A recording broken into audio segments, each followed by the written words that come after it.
My fiancé was on his deathbed in an earthquake. He made his older brother, James Storr, promise him that he would take care of me after his death. James kept his promise and took care of me for 5 years. One day, we got drunk and in the moment of recklessness, we ended up sleeping together. As a result, I got pregnant. Remembering the ring that James kept hidden in the drawer, I became excited and could not wait to tell him the news.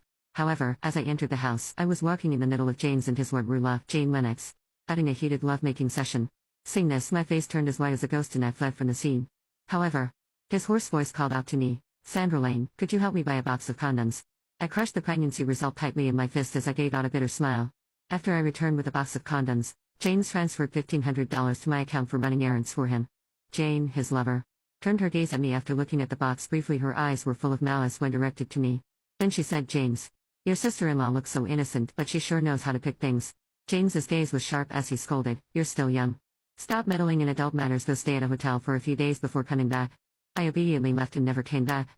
After that, I went to the doctor to abort our baby. When the doctor saw me return to her office, she was confused. "Is there something wrong?" she asked.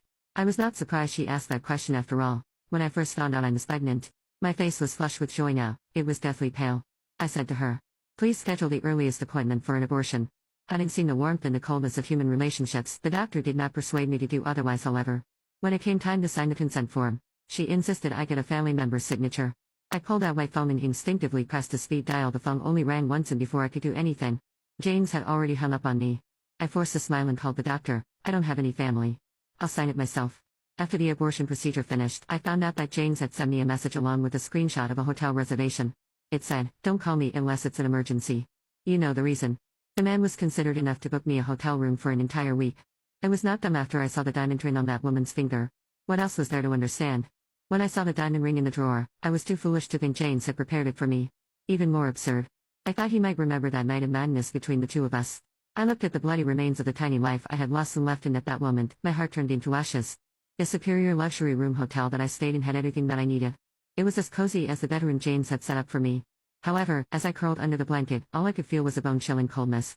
With trembling hands, I made a call. "Senior, you mentioned putting together a medical aid team for Africa. Count me in." Although thrilled I wanted to join her, she was thoughtful and cautiously asked, "Sandra, didn't you say before that your brother-in-law wouldn't let you go to Africa? Did you two have a fight?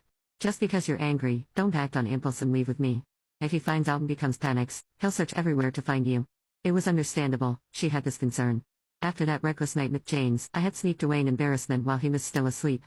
Later, he treated me the same as before, like his little sister, and acted as if nothing had happened. I was so angry with him. He had dared to do the deed but refused to own it, so I went traveling without saying a word.